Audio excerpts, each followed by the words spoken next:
V-Shift is a powerful new tool introduced during the winter update to Street Fighter V, along with Dan. This powerful mechanic allows players to evade incoming attacks, projectiles, and throws at the cost of 1 pip of V-meter. With a successful parry of an incoming attack, V-Shift also provides a small chunk of V-meter back, along with the option to perform a V-break, a safe, fully invincible follow-up attack that can knock your opponent down. However, there were certain design decisions made by the Capcom staff that hints that there's a powerful way to handle opponents performing V-shifts almost automatically. Our first question ties into what V-shift is. V-shift is a parry during the first 10 frames and has the universal recovery of 22 frames across the whole cast. Characters will move the same distance back. The opponent enjoys no invincibility during the V-shift animation, and after 10-frame active window is done, they are left in a counter-hit state during recovery. Across the whole cast, an empty V-shift is 32 frames long. So, the important thing to reduce opponent agency and prevent opponent attacks is to perform a throw. The V-shift evades the throw, but does not reward invincibility or the follow-up V-break. A throw in Street Fighter V has a universal startup of 5 frames, 3 active frames, and a recovery of 17 frames. This leads to a universal duration of 25 frames across the entire cast for a whiffed throw. That leads us to the option select we discussed today. The V-shift has a 32 frame recovery on whiff, and a throw has a 25 frame recovery on whiff. That means that if both players start at neutral, the whiffed throw will recover 7 frames faster than the opponent. If the player performing the throw has a 7-frame attack that can reach the opponent during this time, you are rewarded with a counter hit. This gets even more impressive when you consider that most setups into a throw on Wake Up in this game come from a position of frame advantage. For each frame of advantage you have, you can perform a 1-frame slower attack.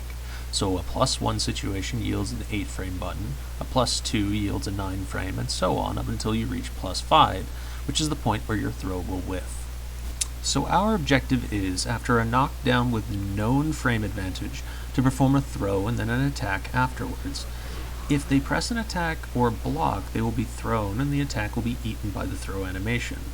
If they perform a V-shift, the throw whiffs and the follow-up attack hits the opponent. In the example provided, I am doing a basic throw option select for V-shift against Rashid. Rashid is currently programmed to perform a standing light kick on Wake Up.